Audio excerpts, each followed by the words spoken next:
What's up, y'all? Will here at Schedulefly, and this is the Restaurant Owners Uncorked podcast, brought to you by us here at Schedulefly. Simple restaurant employee scheduling software backed by legendary customer service. Bottom line, if you're on pencil and paper or Excel, or if you're on one of these expensive, comprehensive, big, robust scheduling softwares that's hard to use and lacks for customer service, will make your life easier. There's nothing simpler than using Schedulefly, and I'm saying that because our customers that have used Excel or used other softwares all say that. So give us a shot. Schedulefly.com, 30-day free trial. My personal cell phone is right on there. If you got questions, give me a shout. Also, brought to you by our amazing sponsors, Pop Menu and Giving Kitchen and Kickfin, and you'll hear about all those momentarily. So this is the third of a series we are producing with the leadership team at Table 301 Restaurants in Greenville, South Carolina. We had the first one a couple months back. Didn't know it was going to be a series at the time. Had Chief Operating Officer Steve Seitz on, and was so inspired by him and his story and the story of Table 301 and how they operate and how they treat their team and what their culture is like that we asked if we could come back and do a series with them. And I'm so thankful that we did. We just posted Carl Sobocinski's episode, was the most recent episode. And this one is with Rodney Freidank. He's the corporate chef at Table 301. He's been there for 25 years. And this is a great example of, after you listen to this, if you haven't listened to Carl's episode, listen to it, and listen to Steve's episode, and listen to what these folks say about Carl and their team and their teammates and their organization. Rodney's always had a dream of opening his own restaurant, but every time he's thought about it, he decides not to because he doesn't want to not work with Carl anymore. It says a lot about him, and it says a lot about this group. Rodney exudes passion for the restaurant industry, and you're going to hear that immediately. When I walked into Sobeys the morning we recorded this, his was the first episode we recorded, and I think we started at 8 o'clock, and he was so full of energy and excitement for the restaurant industry and for his job and for his team and for what he does. Energy, love, passion, it just oozes out of him. He's an incredible guy. I think there was a time where he got a little teary-eyed. There was a time where he made me get chills. So this is a cool conversation, one I won't forget, and you'll enjoy it. Before we get to it, let's hear from a couple of our sponsors.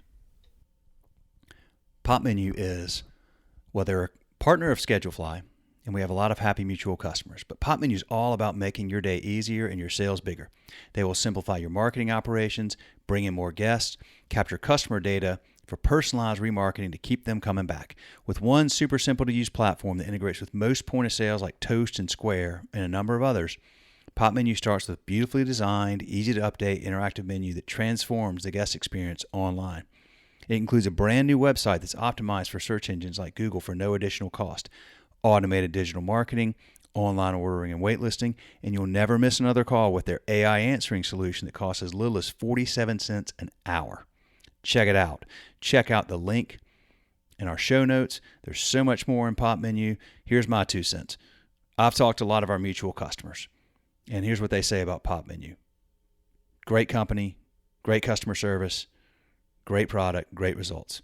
Check out Pop Menu and check out this episode of Restaurant Owners Uncorked. This episode is also brought to you by Giving Kitchen. Giving Kitchen is a national nonprofit that helps food service workers in crisis.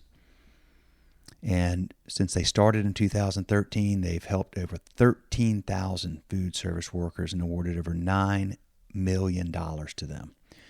If you or someone you know works at a restaurant, a food truck, catering company, concessions, bar, tap room, and you need financial assistance, or stability network resources due to illness, injury, death of an immediate family member, housing disaster like a flood or a fire, please ask for help at thegivingkitchen.org/help. thegivingkitchen.org/help. Link in the episode summary. Please check out The Giving Kitchen. Amazing organization. Thank you all for listening. Here is our episode. All right, we are recording, and I am very excited to be back at Sobeys in Greenville, South Carolina. Was here a couple months ago with Steve Seitz. We sat at this exact same table up here. I had a great dinner here last night with my bride, and we're recording several episodes today. And I could not be more thrilled because this is such an amazing group. So, Rodney, just introduce yourself real quick. Sure. My name is Chef Rodney Freidank. I've been with Table 301 for 25 years, starting here at Sobeys when we opened the restaurant, and glad to be on your show today. Thanks.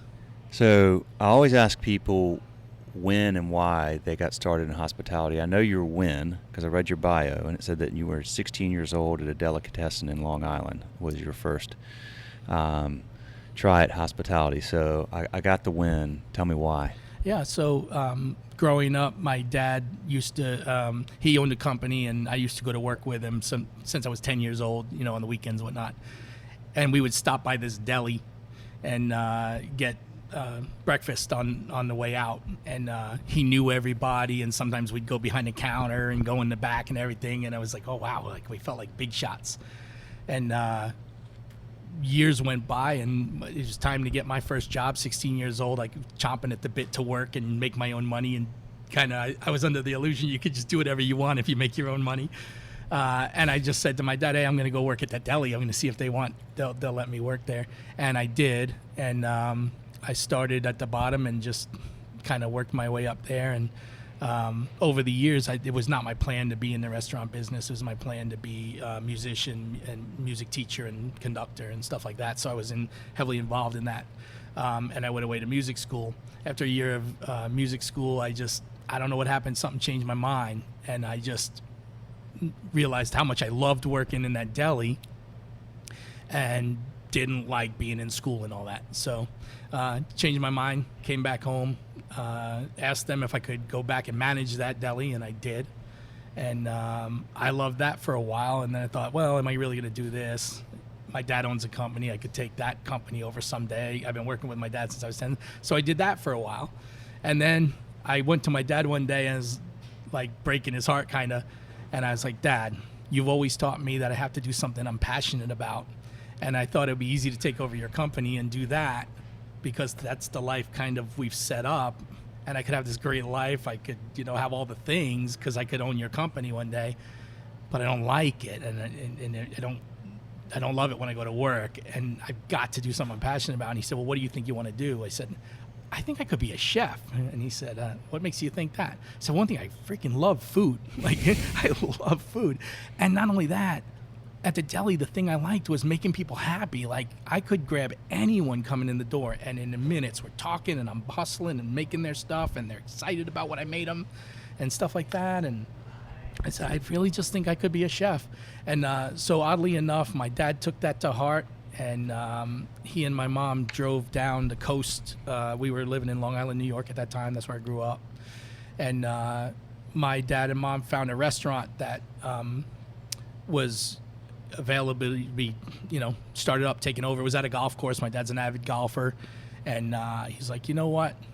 If you're not doing this, I don't even want to do it anymore either. We're going to move, and we're going to open a restaurant as a family. And we did that. Holy cow. It's the craziest way anyone could ever get into this business. You hear all the time 50% of all restaurants close, and there's these reasons. And of course, the longer you're in the business, you know what the reasons are. You're underfunded. You don't really know what you're doing. You cook good for your family, but you don't understand how that relates to cooking for people and making money and keeping a business afloat and stuff.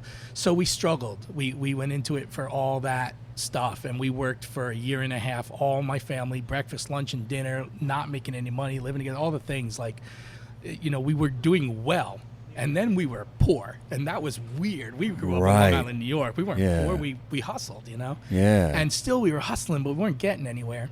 So eventually, again, hard conversation with my dad was when my brother and I sat him down and said, look, this isn't working for us. Like, you know, just to date the girl that I eventually married, I had to pawn everything I owned because I wasn't ever making any money. Like, it was Right. horrible. My life changed so much. And I said, we don't want to do this. And Dad said, you know, okay, I understand. He didn't like it. He wanted to keep going.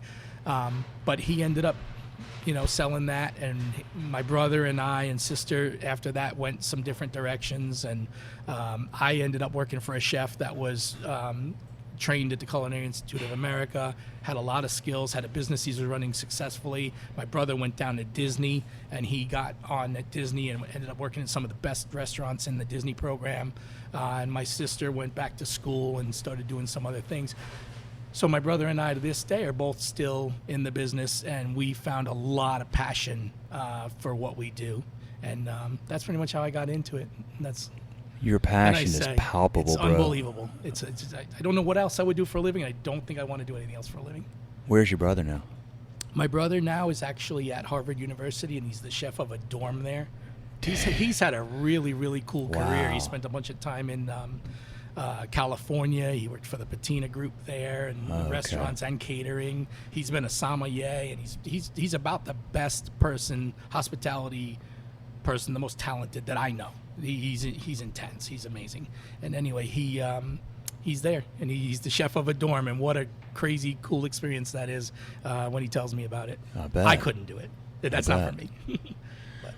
Well, you're doing what you were meant to do, bro. I can tell that from the second I walked in here, man. You've been here 25 years, Yep. and you have the enthusiasm and passion of somebody that's like chomping at the bit, just getting started. So that's awesome. Well, I do love it.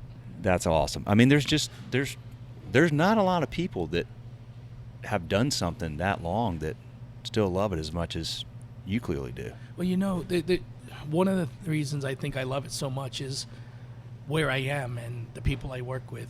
You know, I think it's easy to end up in some not so great situations and then not feeling that love and not feeling that challenge and that excitement like I do.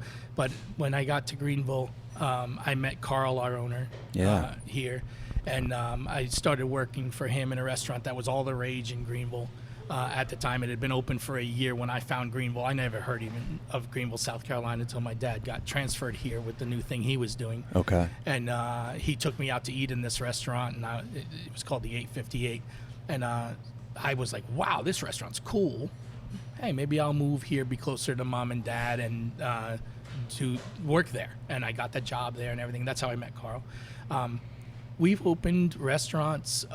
Every restaurant in downtown that we've done has been different. So a lot of times a chef will have to move all around in his career to get these different experiences. Yeah. And yet I found myself in this unique position of being able to get all these different experiences without even leaving town. Right. And I've gotten to see this amazing little town of Greenville grow to such a cool place to be. Yeah. You know, it's on the map. And when I got here, I'd never even heard of it. So Yeah. I think you put all that together. And then my boss, again, I practically cry when I start thinking about like how lucky I am that I stumbled on this man. How much he cares about his people. Yeah. And how much he's taken me into his family and his, his life, and how much he's shown me and others how much he cares about us. And so it's Yeah. easy to stay. Yeah. You know, I got in the business to own a restaurant. I was entrepreneurial. My dad was entrepreneurial. I thought for sure what I have to do in my life is own a restaurant. And so if I'd work for a little while, and my dad would say, all right, when are you going to open your restaurant? I'm ready. What are we going to do? I'm going to get in there with you.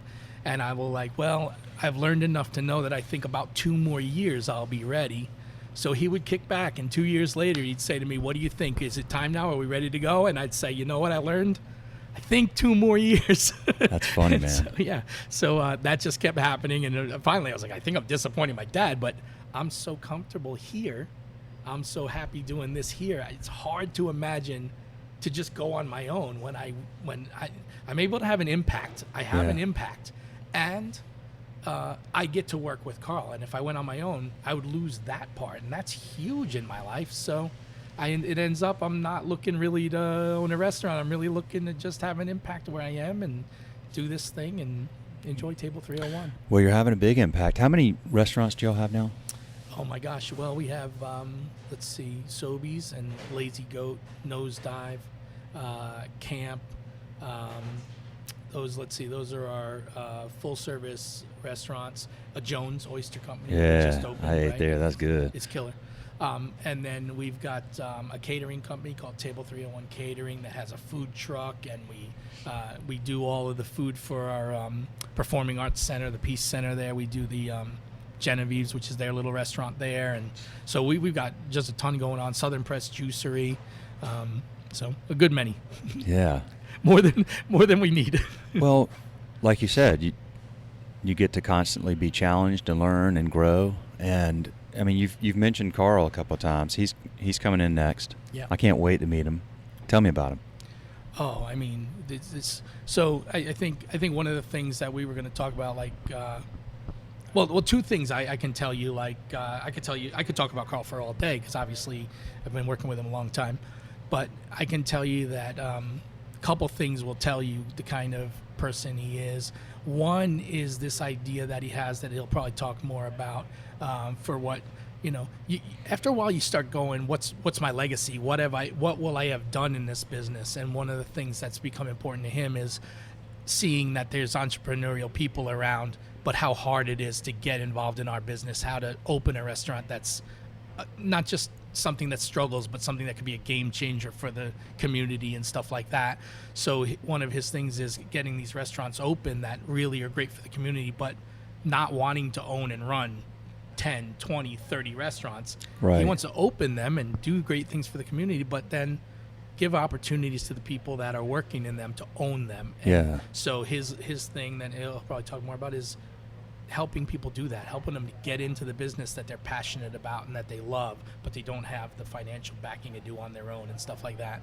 And also the teaching them how to actually run it and be successful, and providing resources for them, like the accounting piece that's hard. Sometimes you're a chef and your food's really great, but you don't really know much about how to make sure the numbers are right so you can keep doing it. So you see a restaurant, you're like, that restaurant was busy as heck. Why are they closed?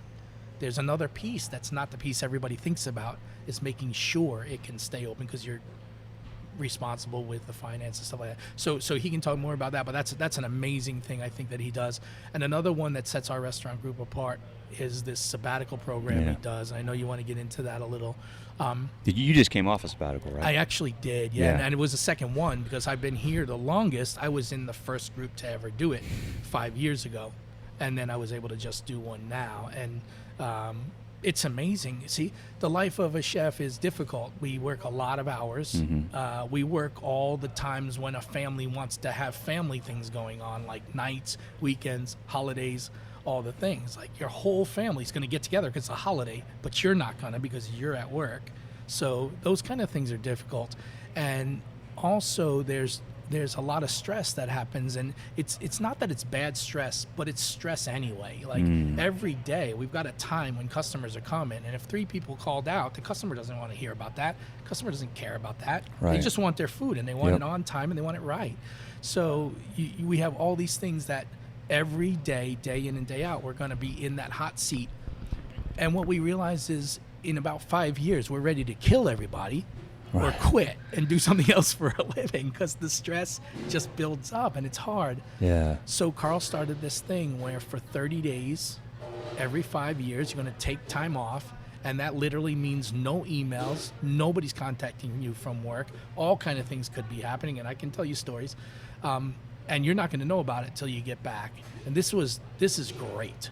And talking to Carl about it afterwards, after I did my first one, I realized one of the biggest reasons he does this for us is so we can remember that the whole place won't fall apart if we're not there. So those of us that do this really, we're passionate about it. We're going to be there. Sometimes we don't take our vacations, and that's really silly. Our vacations are built in for a couple of reasons. One is to give us some time, but believe it or not, also to give our team some time to not have to deal with us being Right. frustrated all the time. Yeah, So, right. so vacations are great, but you find that the managers don't take their vacations because they think that they're needed so badly. Yeah. Well, when you have no choice but to go away for 30 days and not connect with your restaurant, you'll find out that, yeah, it didn't go exactly the way it would have when you were there. But the restaurant didn't close. Things got done. Some people stepped up and will blow your mind with what they did when you weren't there. And others, you'll be like, well, this is now I know where I need to work on and stuff. But they lived without you. And not only that, talking with Chef Rob, I know you had him on one. We were talking about the fact that we have the resources to do it. And so it's not something everybody can do. But we have a restaurant group that's 400 staff, and we have managers in all the restaurants. And we've built ourselves to get in a position where something like this is actually even possible. Because, first of all, we don't do this when it's busy. We do this in the slower times. So January, February, July, August, they're a little slower in Greenville. So now I could just say, hey, Chef Greg, who's our chef at Avenue, I know you're a little slow. I'm going to go on sabbatical. Will you have my back? And if our team needs anything, will you help lead them through it? Chef Nico. Same thing. When Greg went last year, he just contacted me, and I said, absolutely. Me and my team will cover whatever you've got going on over there, and we've got this. So it also helps us realize that we have a whole team behind us, and the weight of the world is never just on us. Yeah. And it helps us remember to use those folks around us. So a lot of great stuff with that. That's amazing. I love the 5 year. That's a good, because you've had some vacations and whatever, but you're just everything just kind of keeps building, and now you need a little pressure release. Right. So go ahead. Well, I was just going to say. So I'm going to imagine. I know for me, a month is a really good time because it's going to take some time just to unwind and not be anxious about, like, okay, what's going on? Like, I can't, the not checking emails part is huge. It's one thing to be like, don't come into work for a month, but like, no emails. Well, then you're like, yeah, but what's going on? And then you eventually probably calm down, and then you eventually are like, this is awesome. And then, but it must take a little time just to wind down. Yeah. So here's the thing, if you're going to take any time off, I don't care if you're going to take a week off or you're going to take a month off, you're coming up to that date and you're seeing all the things that are still on your desktop that you've got to finish. And you're like, you get a little pressure and you want to push to get those things done and not leave them in tough shape with stuff that you left hanging, right? Right. And you can't do it all, I can tell you, because we were talking about this euphoria thing coming up with chefs. I had just kicked that off, and then I was gone for a month. So the chefs couldn't even really get with me on it or anything. So that was a little awkward and weird. But again, lots of stuff happens. But you're hustling, so you're really pushing in that last week. You can't just turn that off. When you get on that first week of sabbatical, no, your brain's still going a million miles an hour. Did I forget anything? What's going to happen with this guy? Example on this one I just did, I had made a job offer to someone that I cared about, that I've been wanting to get back on our team. He had worked with us when he was younger, and he expressed interest, so I made him an offer to try to get him to join us. And I couldn't know if he accepted it or not. Like, he accepted it. But how the restaurant business works is, if they're good people especially, they accept the job with you, but then the current team that they work with is like, oh, wait, no. Maybe we'll see what we can do. Maybe that we should have done the whole time. I don't know. But we're going to see what we can do to try to keep you. So I didn't know if that happened, and I didn't know if when I got back I'd find out this guy actually accepted and moved forward and had a start date and everything, or if I was going to come back and that didn't come together. So that was one of my big stresses from this one. Yeah. Did he take it? He did. So he started with us this past Monday. So there's that. So yes, the first week you have to convince yourself that you have to stop, and even like you have to do physical things too. Like I keep my email on my phone. I have my personal email and my business email on my phone.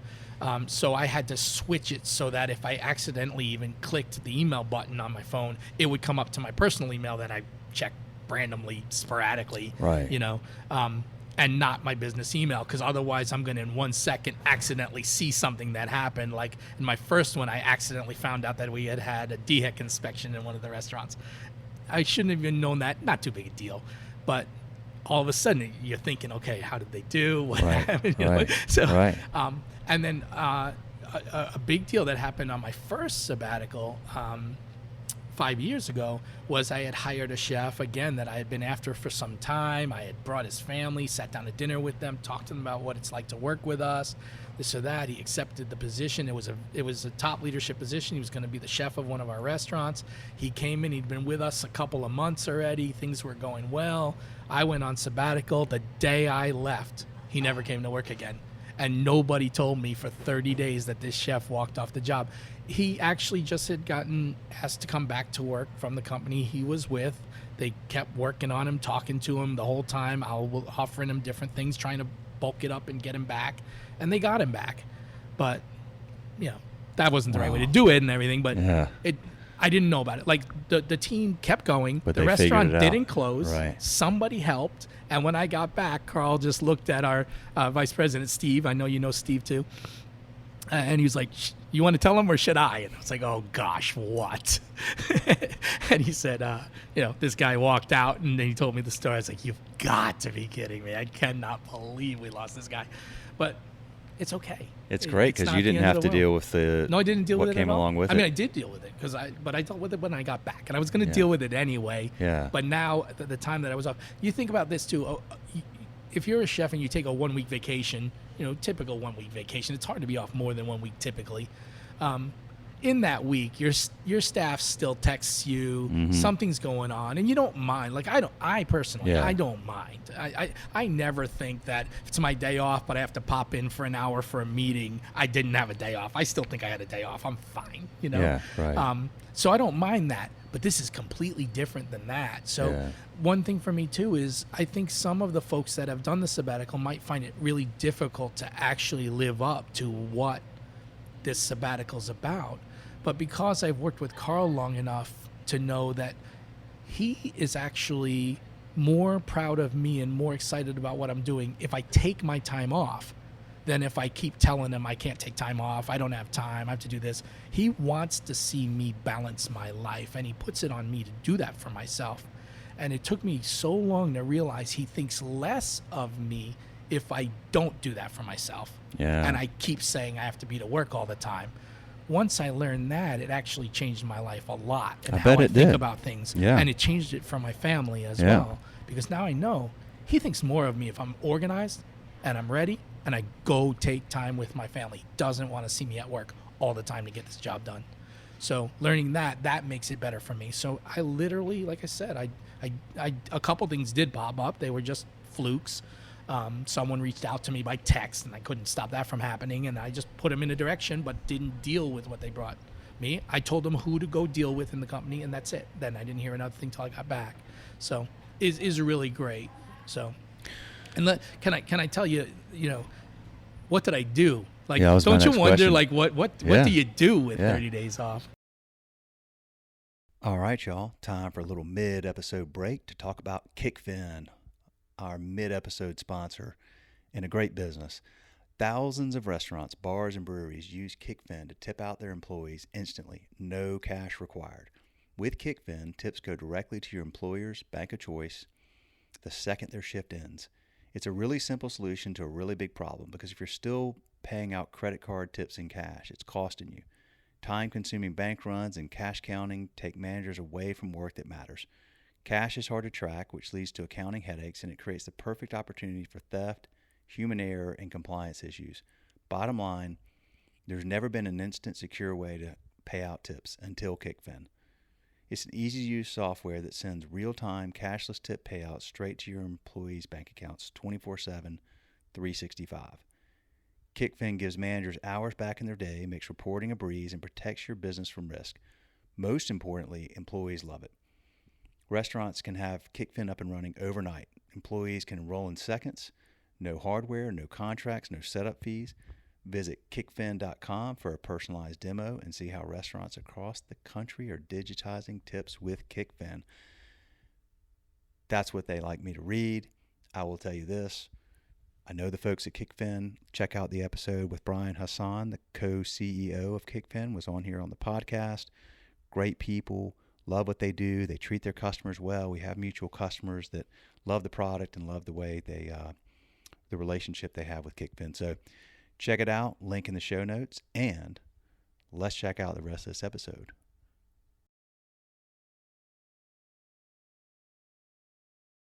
And tell me about your family. Okay, so I have my wife, Sarah, works here. Okay. Okay. And we have 2 little girls together, 5 and 6 years old. Okay. Okay. And I have also, from a previous marriage, a 23-year-old son. Okay. And he works in the company as well. Oh, that's cool. So, yeah, Okay. since he was 14. So, ironically, this guy that I tried to hire had started also when he was about 16 years old. He's a friend of my son's, and he was working in another restaurant, a chain restaurant. And I said, why don't you tell him come work with us? What's he working at a chain restaurant for when we could be with him? So boom, he jumped over and he came with us, and he worked a good long time until he did some other things and came back. So anyway, so that's my family. So the first sabbatical, I took it because we were about to have you were our with youngest. I was going to say, you had like a 1-year-old and a bit, right? Right. So we had a 1.5, and so my wife was pregnant, about to have the baby, and I said, Carl, hey, I'll start my sabbatical when we're ready to go in the hospital and have this baby.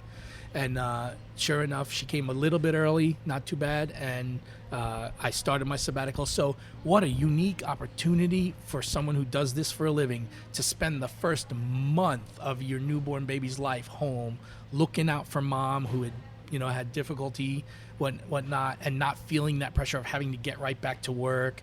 Oh my gosh! It was a lot of time for me. Do you know how few people that are in your business that do what you do the could most say we get that is they a did week. that? Like, yeah. I expect if one of our chefs is having a baby, I expect they'll take a week off. Right. But really, I know they're not going to take more than a week off, and a lot of them, they feel like they can't afford to anyway. So it just and for me, even that is often pretty generous, because I know a lot of times the dad just comes back to work and that's it. Right. So, but to be able to use it to have a month, and so during that time also, I'm someone who, if I have 5 minutes, I gotta squeeze 10 things into it. That's just my personality. My dad was that way. I'm that way.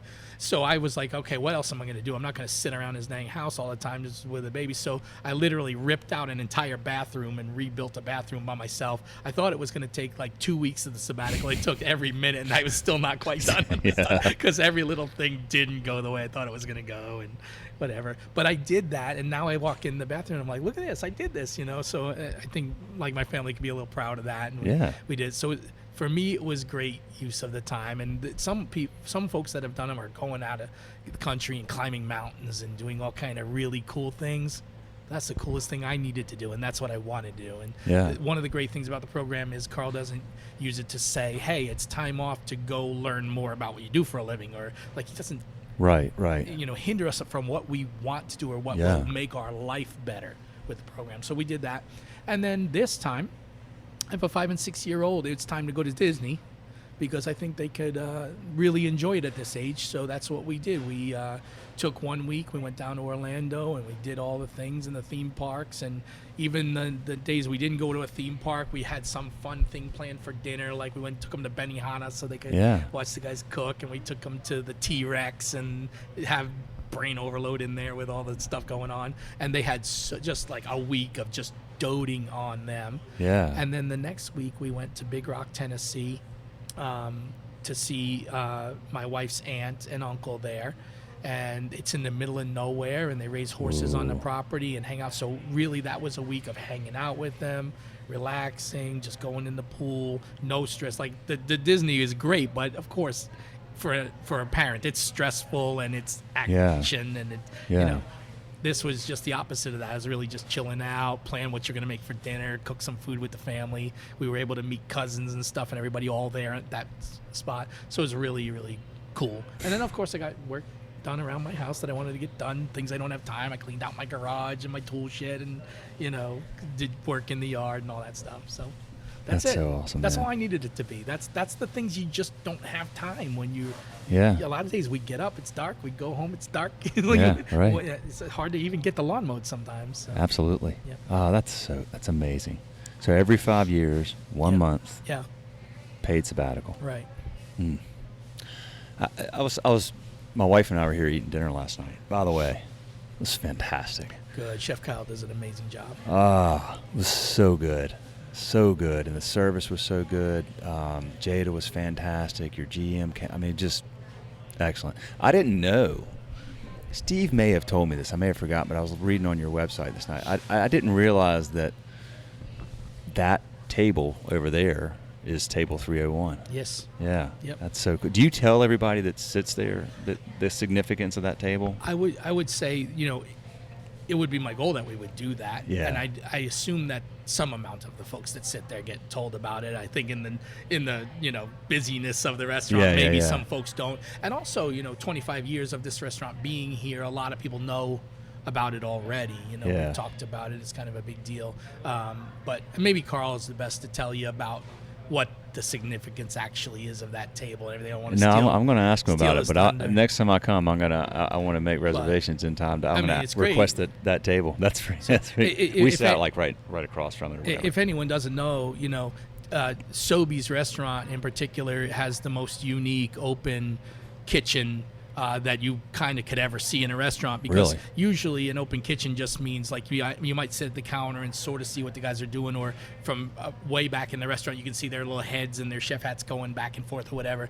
But in this case, it's a mezzanine that literally overlooks the entire kitchen. You can look straight down to their feet and see every move they're making. Every bit of it. And so I know now it's been a long time since I've been on the line in this restaurant, but I used to just make it a show. Like if I was working in the back, I'd be looking up at people waving, talking to them, cutting everything. If table 301 was right there, I'd send them something extra. I'd ask them how they like it, that kind of stuff.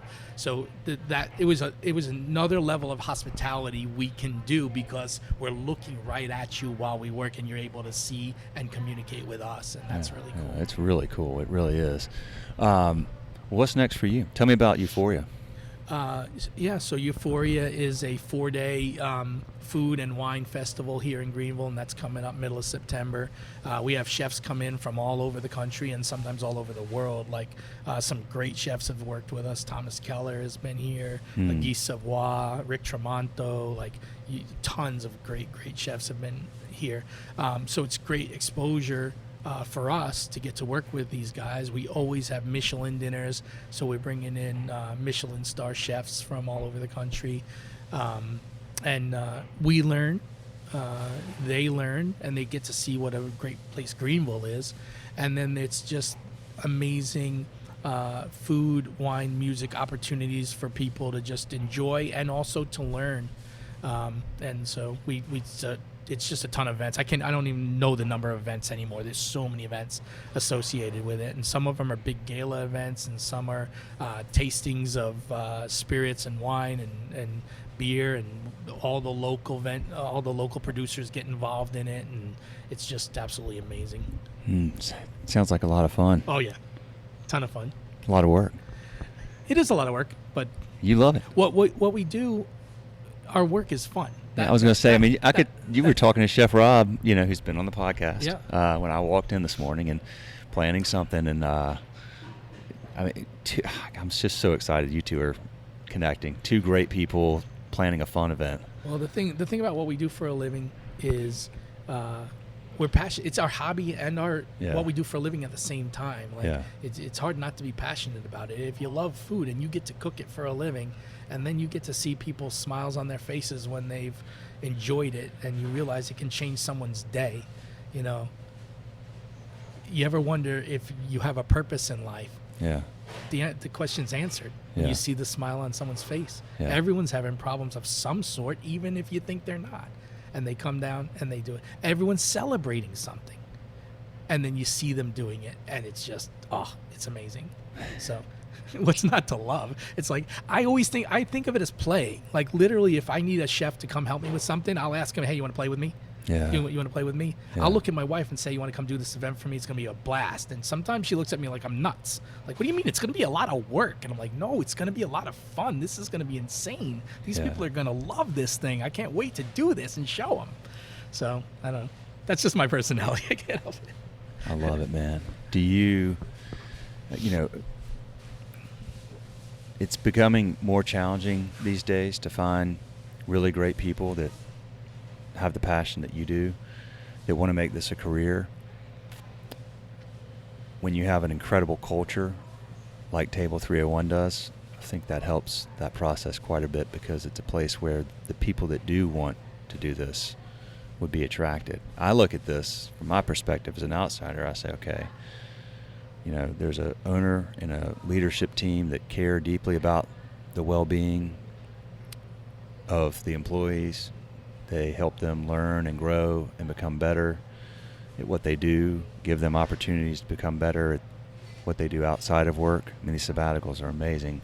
But it's really clear to me that there's a lot of, as you said, you talked about Carl, the genuine care about helping people have good balance in life. Mm-hmm. I mean, to me, this is if you have any inclination towards serving others, what a great career and what a great group to do it. And there's groups like yours around the country that, I'm really focusing the podcast going forward on that, is like, the restaurant business is hard. It's a grind. And there's so many challenges that y'all are facing right now. Everything costs more. There's a lot that goes into this. It's not easy, but it and a lot of people look at this as like, hey, I'm washing dishes at 14 because I need a job or whatever, or I'm going to get this job as a server because I need something to help pay for school or whatever. There are fewer career servers now. I don't know. But I do know that if you like to work with other people and you're willing to show up and work hard with a group of people and have each other's back and take care of people, and you like to make people smile, and you like to learn constantly and improve yourself constantly, and you have a good work ethic, this industry and groups like yours, to me, are and I say this as a father of 3 kids, an amazing place to stake your career if those things all line up. Because I look at a group like Table 301, there's no stagnate. You can just keep growing. You can start by washing dishes and keep moving up, and you're opening new restaurants and creating new opportunities. And if you want to continue to grow in your career, sky's the limit for places like this. And it doesn't matter, what school you went to or your race or your ethnicity or anything. It's the most diverse workforce, period, and I think it's the second largest workforce in the country. It's an amazing career. I always like to have this conversation because I didn't know that. We've been doing this Schedule Fly for 16 years. I had done some work in restaurants as a teen. I didn't understand that, but I've been doing this podcast long enough for 12 years now, 10 years now, talking to folks like you and Steve and Carl and owners and people that love hospitality all around the country, and people that really create amazing businesses and provide incredible opportunities. I can't say enough about how just rewarding personally, professionally, this career can be. Well, you're right. And it took me a long time to learn this in my career, that people aren't only valuable to us if they do the job we need them to do, and if they're aggressive and they want to go from being the dishwasher to being a prep cook to being a line cook to being a sous chef. It took me forever to realize that that's not everyone that comes, and yet they still have unbelievable value. And so I realized over time, and through working with Carl and listening to very wise people like him that I've worked with, that each person's here for a different reason and has some different goal in mind, and yet when they're here, they're very valuable to us, and we owe something back to them, which is to understand something about what their life is about and what they're trying to achieve. And one thing that I talk about a lot with our associates is you do this for you. Everything you do, even though it's hospitality and you're working for other people, at the end of the day, though, you're still really doing this for you. And whether you're doing this for a living and it's going to be your career, or you're doing this now because you need a job, there are things you learn here that affect your life even if you never work in a restaurant again, the things about hospitality that we learn, the things about serving other people, the ways we can cook for each other. And if you spend just a little time in the kitchen learning to cook, what a better cook you are for entertaining your family and your friends through your whole life. And there's some amount of that in just about all of us. We're very social beings. And so we're going to want to have people to our house and to get together. And almost always that's somehow about food. Food is involved in that, and wine. And, the things you learn here, even if you're here for a short time, are things you're going to take with you for your whole life. So these are the things that I talk about with our team to try to inspire them. And for me to remember, it doesn't even matter if this guy's only going to be here a short time or if he's going to, go be an engineer instead of a chef. He's learning and he's providing a service that we need for our customers all at the same time. And it really works. We just, we have to just keep those things in mind. Another thing I kind of, it would be odd to talk to you and not talk a little bit about Schedule Fly, especially when you're talking about the culture of our restaurant group. And it's a great opportunity for me to say something about that to your face. The demographic of who works in our business, as you just brought up, really changes over time. And demographic of every business is changing over time. The reasons people go to work, what they want to get out of work, what they want work to do for them is constantly changing. And right now I feel like it's changing quickly. The way you design Schedule Fly so that folks can really live their life and have work be a part of their life and not monopolize their life, it opened up ways for us to be more flexible with people's schedules, to understand that they have things going on, for us to very easily remember that this guy is struggling in some areas and maybe he's only got his kids every other weekend and he's got to have a couple of afternoons off, and for him to put that in there so we don't keep accidentally scheduling him for the time he's supposed to be with his kids and stuff like that. Or this person's in college and they have this semester they've got classes this time so they're available that time. Really caring about people, and it has to include caring about the fact that they have a life outside of here, and using Schedule Fly as a tool. They're able to let us know what means most to them and when they can be here and can't be here. And I know at first, probably as chefs, saw people that were always working the same 5 days or always had open availability, or they felt like they had no choice really but to have open availability and be scheduled whenever the chef just wants to schedule them. We've learned that we can really work with whatever's going on in people's lives, and having a tool that keeps it organized and helps them communicate that with us is amazing. So I think even tools like yours helps us be better with our culture of caring about our people and to do it well. So really appreciate that. We've never had any salespeople. Could I hire you as a salesperson? If I open my mouth, I'm a salespeople for whatever I'm talking about. Dude.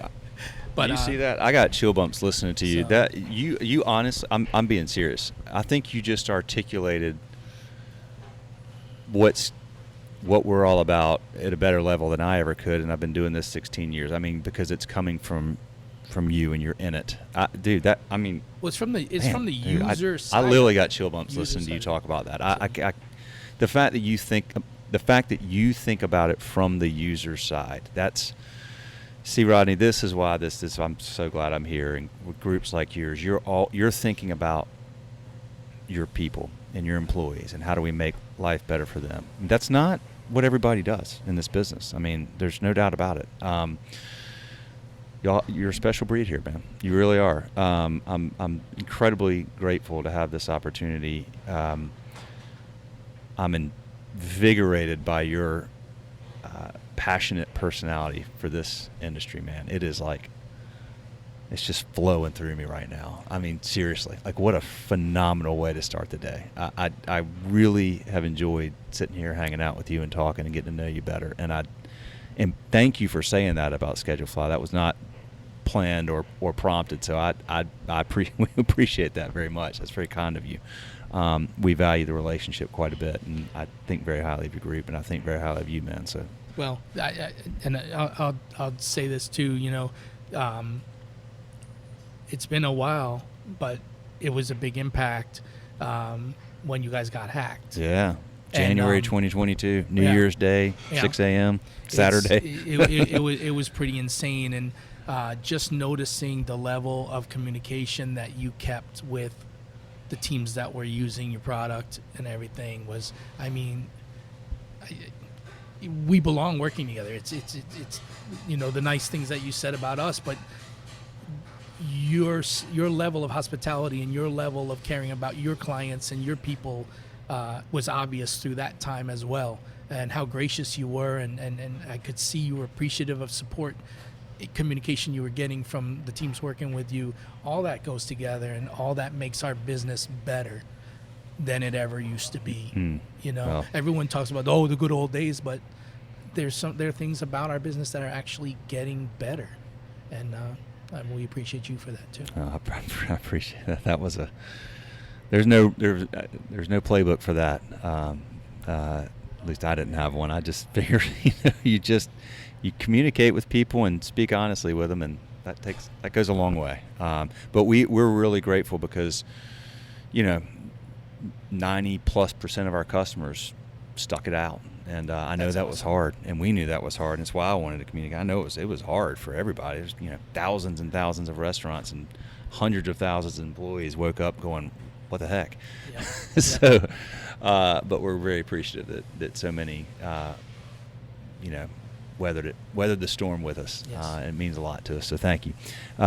Thank you. Just thank you for everything. Thank you for this, man. This is a freaking awesome conversation. This is this will be a great episode for everybody listening. I appreciate you taking the time to speak with me, and it's nice to be able to talk about what we do, because it obviously means everything to me and my family. So I'm always happy to share it. Awesome, brother. That's a wrap, y'all. Thanks for listening. Hey, y'all, before you sign out on this episode, a couple of quick things. Number one, if you listen to us on iTunes, if you could give us a star rating and a comment, it would help so much. Same thing if you're on Spotify, follow us, or any platform that you're on. If you would just do whatever their rating or follow options are.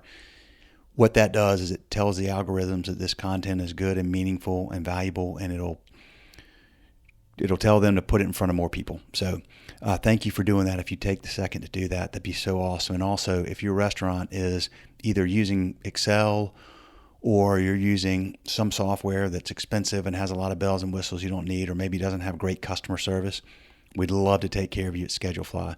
Simple, easy restaurant employee scheduling software, legendary customer service, 30-day free trial, schedulefly.com.